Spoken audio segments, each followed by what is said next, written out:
Hi, Stamper fans. Welcome to another Make It Monday. So glad you're here. Had some fun things going on for you tonight. I'm actually really excited about tonight's project. And it was my winning card from Friday night. But I have for you tonight a quilt card. You can't see this really well here in the light, but I will show you when we go to the other camera view what makes this a quilt card especially. Anyway, I am Nan Gerlitz, independent Stampin' Up! Demonstrator from Bloomington, Illinois, and I help women rediscover themselves through paper crafting. So, if you are joining me live, thank you very much. Go ahead and drop a comment down there so I can see who is joining me. And if you are watching the replay, thank you so much for spending some time with me. I hope you learned some tips and tricks and maybe try out something new tonight. So that's my goal all the time. All right, let's get to it. Switch the camera down here. There we go.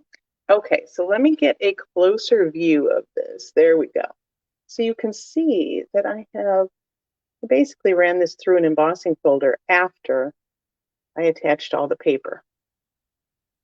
And so it kind of looks quilted, right? It looks a little puffy and it looks like everything's kind of sewn together type of thing. I have two alternatives to show you tonight at the end of the video. And one of them super looks quilted. I love what I did with it.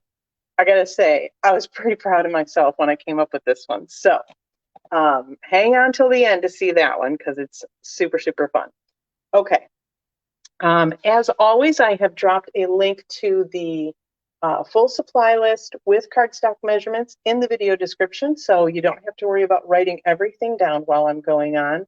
And you can always watch the replay, of course, but just follow along and learn something new so you don't have to miss anything by writing, right? So we've got quite a few tools we're using tonight and some cool things. We are using the Peaceful Moments stamp set. This is on the retiring list, so it's only available while supplies last or until May 1st, whichever comes first. So if it runs out before May 1st, it's gone, but you can't order it after May 1st. So this actually is one of my favorites. I love this happy birthday script, super fun. And this Life is Better with a Friend Like You, I've used that on countless cards, and it's always a really great sentiment. Hello, Penny. I'm so glad you're here. We're just getting started. You didn't miss a thing. So, but yes, this one is retiring. So if you like it, grab it. But for this particular card, any sentiment set that you have will do, absolutely. That's the only part we're stamping tonight anyway. Let's go ahead here and grab our cardstock. And so for a quilt card, basically you want pieces. If you've ever sewn anything or ever watched anybody sew anything, you know you take a bunch of pieces and you sew them together and make a bigger thing, right? So that's basically the concept. We're trying to mimic a quilt here. So I've got a card base of thick basic white. I've got a layer of Night of Navy. And again, all the measurements are in the description, so you can just click that link. And then I've got a piece of the basic white, like regular basic white, and another scrap of that. That's for the greeting. And then I've pre-punched a bunch of designer paper. And I will show you the pack here. So this is the Sunprints designer paper. And basically, it's just hues of blue. So there's navy, Pacific Point, and Starry Sky, and then this gray granite color. And so you've got a lot of really pretty prints. I know that somebody looked this up. It's like Sino something, but it's basically when you let the sun make those prints on paper, right? But what I love about this, I'm also using our, reflection. Squirrel. You guys, seriously, I cannot concentrate when something like that happens. I caught my reflection in the thing on screen, and now I'm completely derailed. Anyway, this is our rectangular postage punch. It is also on the retiring list, and I'm pretty sad about that, let me tell you. But what I love about our punches too, most of them you can use upside down like this. So I can decide exactly what I want to frame out in this punch. Just depends. Maybe I want some of those brighter blues in there. And then I can just squeeze and boom. I've got this really cool, and that's why they call it the postage punch, because it's got that postage stamp edge to it. And if you make cards, you probably still use postage stamps. I know a lot of people don't use postage stamps anymore because, texting is all the thing, right? And Snapchatting and everything else. Boy, did I sound old right there. But if you make cards, then you definitely use postage. So for this one, I'm also going to use my silicone mat because I'm going to be doing a lot of liquid glue work with this. And that is much easier so I don't get liquid glue on my grid paper and then have everything stuck to it because it won't stick to the silicone mat. So what I did was I just started in the corner, and I will tell you that I think it's easier and a little more forgiving to lay this out in a diagonal pattern rather than like this. But I think actually tonight, I think I cut these on purpose to go across. So what do you think? Should we do that? Yeah, I don't like it because it's going to get cut off. So we're gonna mimic the one I did. Texting is nowhere near getting or sending a card. Hello, faux show. You guys, I actually got tagged in a Facebook post this past week. A niece of mine had sent me those really cool steampunk earrings that I posted. Oh my gosh, love them. And so I sent her a thank you card because, of course, I did. And the same day that my card arrived, a couple of other things from other people that she knew, I don't know, family and friends, all arrived in her mailbox. So she actually posted a picture of the massive mail and said she hadn't even opened anything yet. She was just so happy to get something that wasn't a bill. So trust me, it's a big deal. So I just started up in the corner here and with one of my blue ones that I really liked. And I just flanked it by the gray. And I do love this particular set of designer paper because it's just two colors, basically. So I could work with the different patterns, but it was easy to, do the two color, alternate the two colors, is what I'm trying to say. Seriously, guys. I will say I'm not as exhausted this week as I was last week, starting my new job. So I'm settling in and I'm not quite as tongue-tied because of that. So, and what I've done, I'm just laying these out right now with no adhesive whatsoever. I'm just kind of getting an idea for where they're all going to be. And I'm actually going to switch out.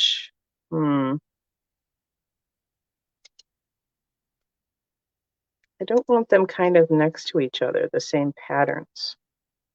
We're going to go there. There we go.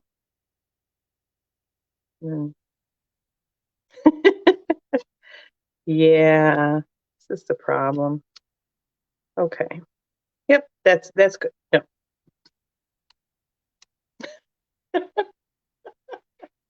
Okay, so now you can see I have some blank spaces. That's fine. We're going to fix that.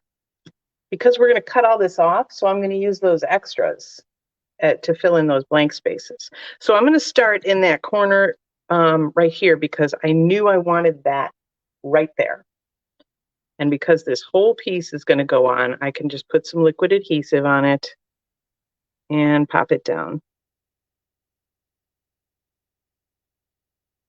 Okay. And then I'm just going to work next to it. And I'm going to put a little adhesive right there. Kind of line up the edges. This is not going to be perfect.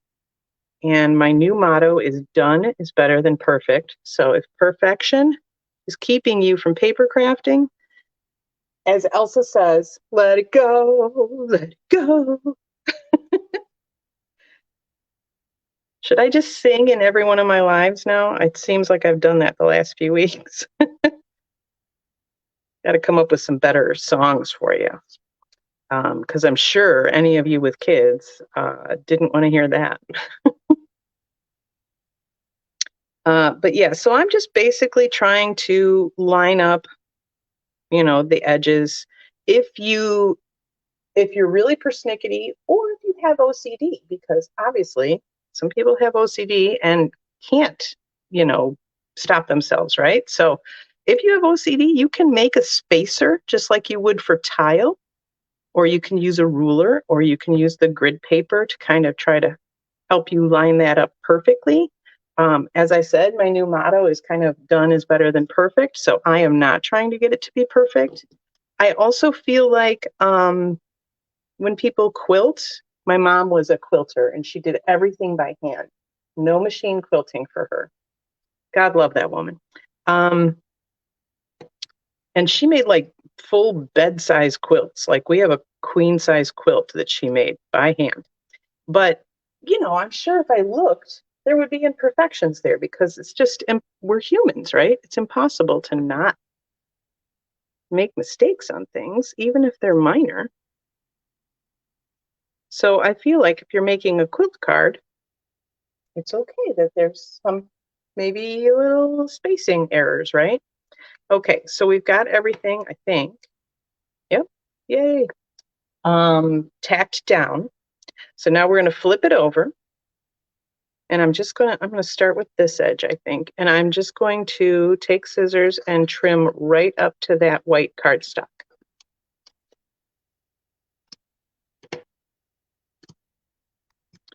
Keep those pieces because we're going to use some of them. You could also do this with your trimmer. And I did do this with my trimmer when I was making them. But then I actually went back and trimmed off a little extra because I noticed that I didn't eyeball my trimmer quite even. And with that, if you've got a significant contrast in the next layer, you're going to notice that you didn't trim it quite close enough. So that is a spot where I'm like, okay, this is really the better option. It's still not going to be perfect, but it'll be a lot closer. Okay. So now I need to say, okay, I need one of those gray granite pieces up here. And the cool thing is it doesn't matter which direction it's going because we're not going to see the corners. So I need to just pop a little glue there. Just a tiny bit. Okay, like that's how much I put on. This glue is very strong, so you don't need to worry about how much. Just get it on there. Little dot over here. And we will use this guy here. Looks like I need all my little granite pieces. Okay, this one I need a pretty good size piece, so I'm going to use that one, I think. Sure. See, now's where I don't second guess myself. Just do it. If you get it on there quick, then you just have to live with it. It's like jumping into a pool. Just do it. Just jump. Figure it all out later. There's the tiniest sliver right here. And I happen to have a tiny sliver of blue. Is that going to work? No, this one. Because I need it, the edge. That is literally the tiniest little sliver. Okay, and a little bit right here. I'm going to use this ginormous piece. Thank you, Will Ferrell, for giving us the word ginormous, right? How often do I use that? Okay, so this kind of card is perfect for using up your scraps of designer paper because, as you can see, it's just a hodgepodge of stuff. So you can really use up a lot of your little scraps and make a beautiful card.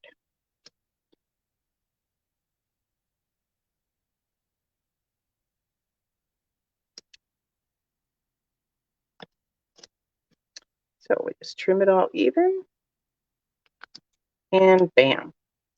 Now, if anything sticks out to you as like, oh, that's too close together or that's too far apart, things that don't look even, now is the time where you can decide where your greeting's going to go, because that'll just cover up your mistake. See, so there's nothing wrong. You just, I have to tell you, and I hope he doesn't mind that I'm outing him.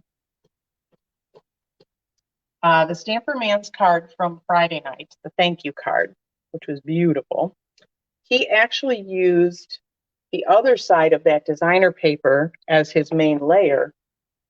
And once he got it all together, he decided he did not like the look of it. And so he just gently removed the greeting layer, cut another piece of designer paper and put it over, and then popped it back on. So literally it took 30 seconds to quote unquote fix what he thought was a mistake. So this is the kind of stuff that, like, don't fret if you don't like your card. There's probably something you can do about it. Betty, I did not come up with this idea by myself. It actually has been around the stamping world for a while. I haven't made one in a while, and I came across one on a fellow stamper's Instagram last week or the week before, and I was like, oh, I haven't made a quilt card in a while. I bet my people would love that. And apparently I was right.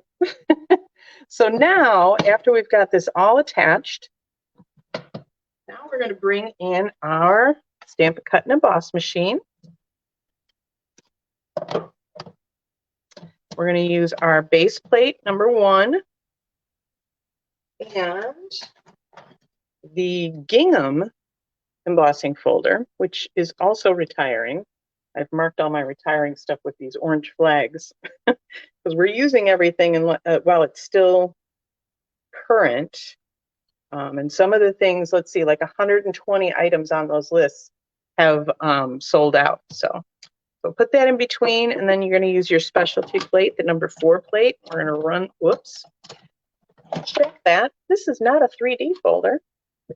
So on your embossing folders, there's 2 types. If you've seen them online or in the catalog, you'll see regular embossing folder, and then you'll see some of them say 3D embossing folder. The 3D embossing folders are thicker, so they require fewer platformy thingies to go through, right, to make the whole thing the right thickness. This one is not a 3D one. So we're going to use, I believe, yes, it'll tell us right here, we're going to use the number 3 plates. So we'll put one of those down, we'll put that guy there, put another one on top, and then we'll run it through. There we go.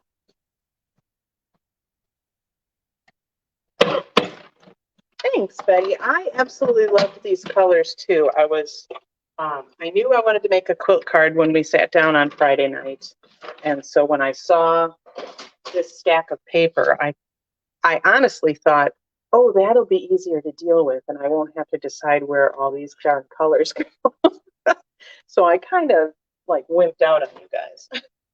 Okay, so now, like literally, that's all I did was run that through, and now you can see all the cool bumps and layers and dimension to that. So fun.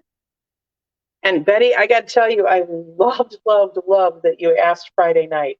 Is that all one thing, or did you piece that together? Because that's exactly what I was going for. So good job on the questions. It's almost like I planted you. Yes, it's so fun embossed. Wait till you see one of the alternatives. The way the embossing really makes it pop. So on this guy, we're just going to attach this to the navy layer.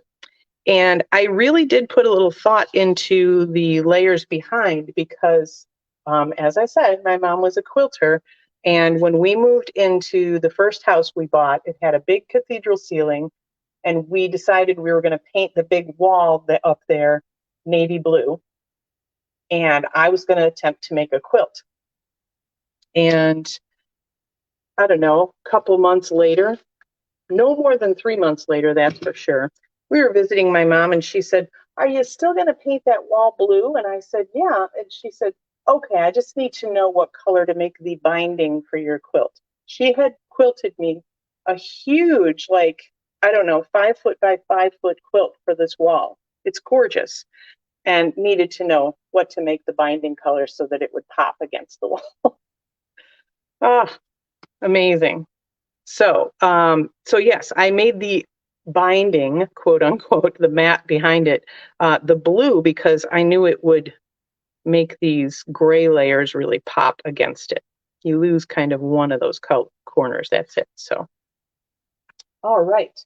Now, did I seriously forgot my dimensionals? Hold a moment, please.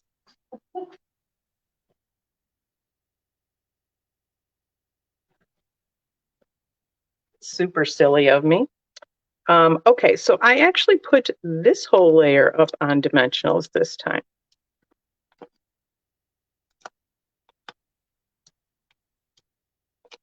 I put a couple in the middle, but towards the top, I think. So I think I'm going to put my greeting towards the bottom. And I'll explain that in a minute. Yeah, Penny, it really was wonderful. Oh my gosh. Because we were going for like navy blue and cranberry and like a forest green. And she just made this huge quilt in those colors, and it was just beautiful. The other quilt that she made for us, the queen size quilt, is all in kind of beiges because we weren't sure what we were going to do at the time. So she wanted to make sure everybody had a quilt. And so it's just, your basic beige kind of quilt, and still gorgeous. But yeah, this one I was really, really thrilled to get, and just amazed that she just whipped it up in 3 months. Okay, let's go ahead and stamp our greeting. I have so much stuff over here, you guys. I've gotten a little disorganized.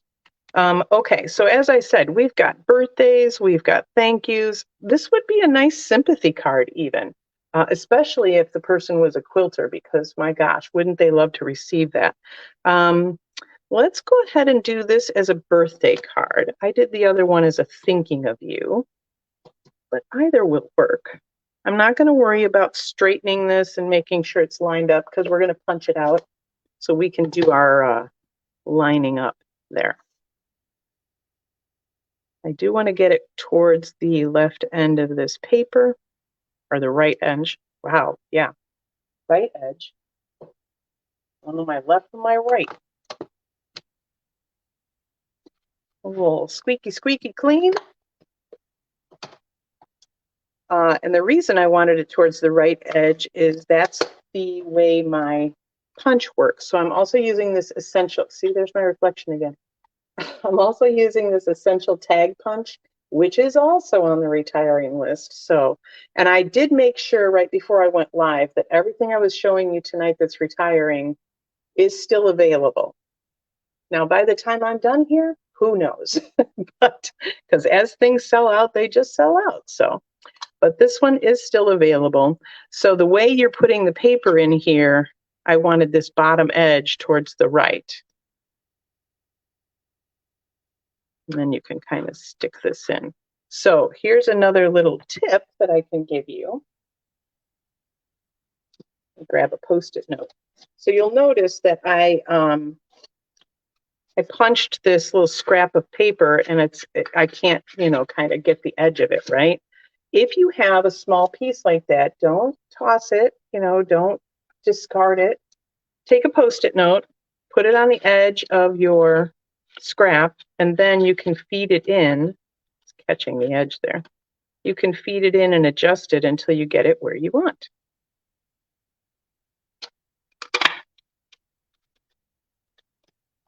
Voila! And then it's easy to get that piece out as well. So it's another little tip for you. That's super helpful. I can't tell you how many times I've used that. Now, you might also notice that this one has a little blue ring around it.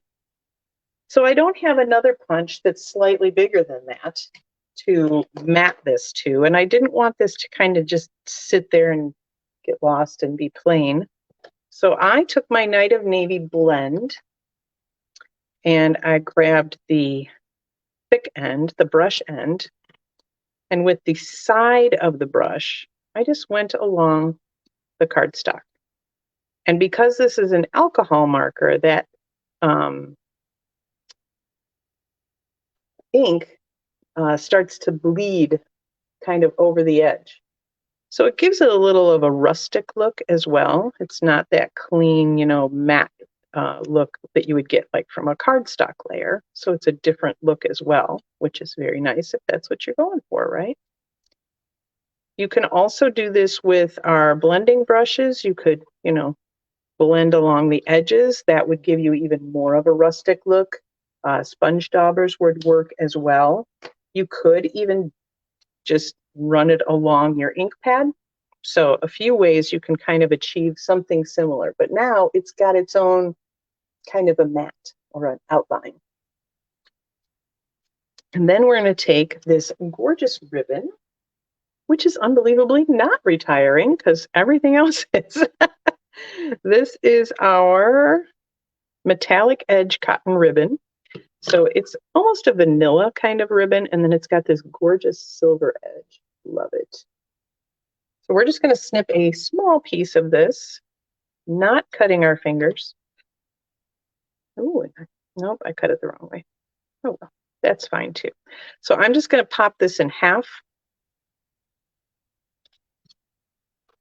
A little adhesive back here.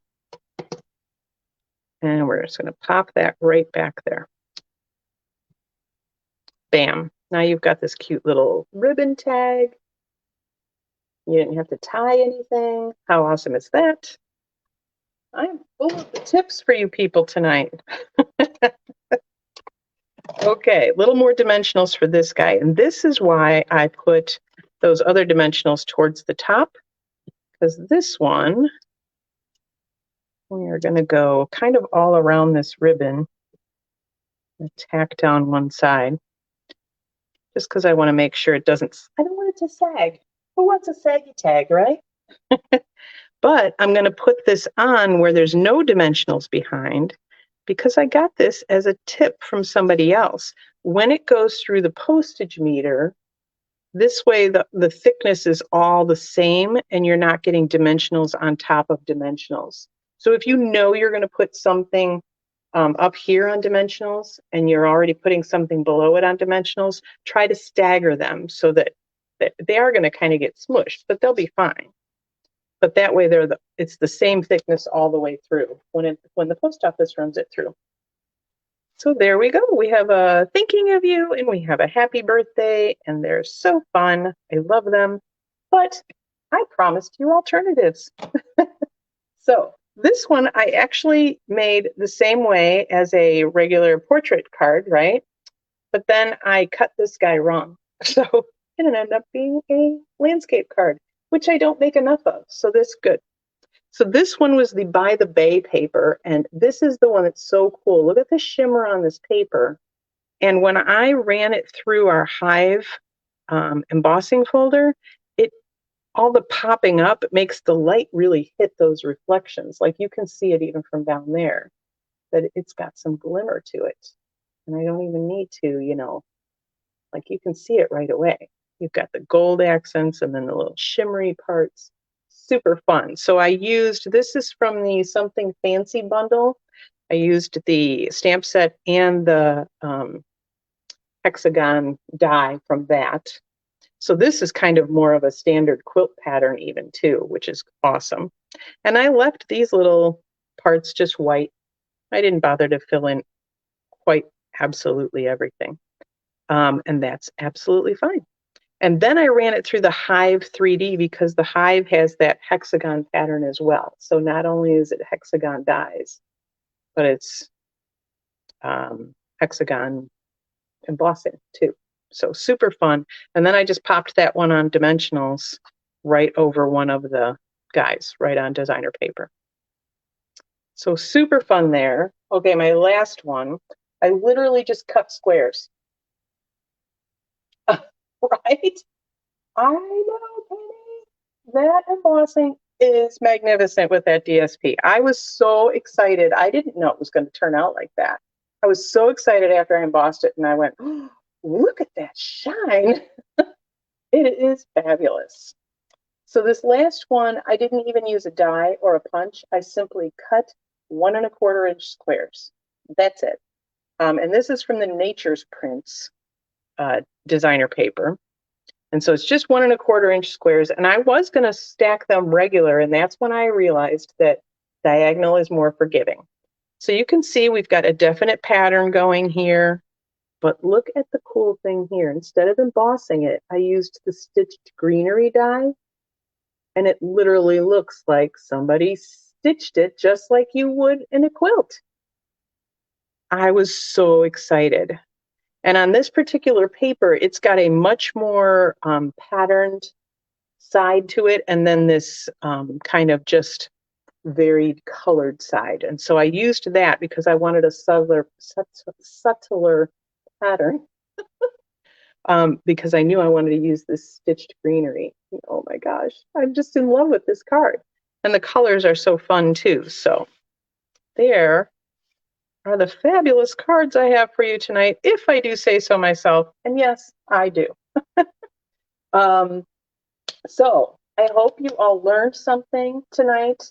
I hope you're going to try one of these quilt cards, whether you do a stitched die, which, by the way, that's retiring too.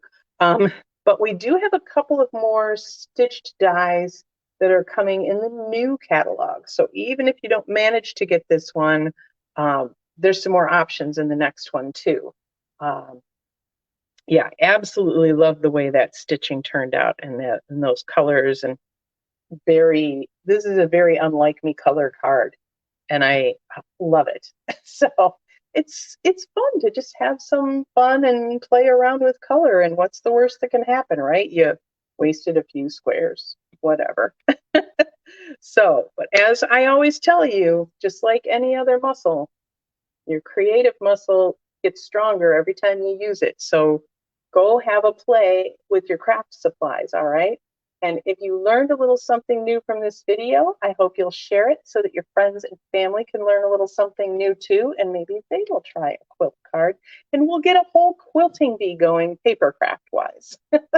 All right, until next Monday, I am still Nan Gurlitz. Happy stamping.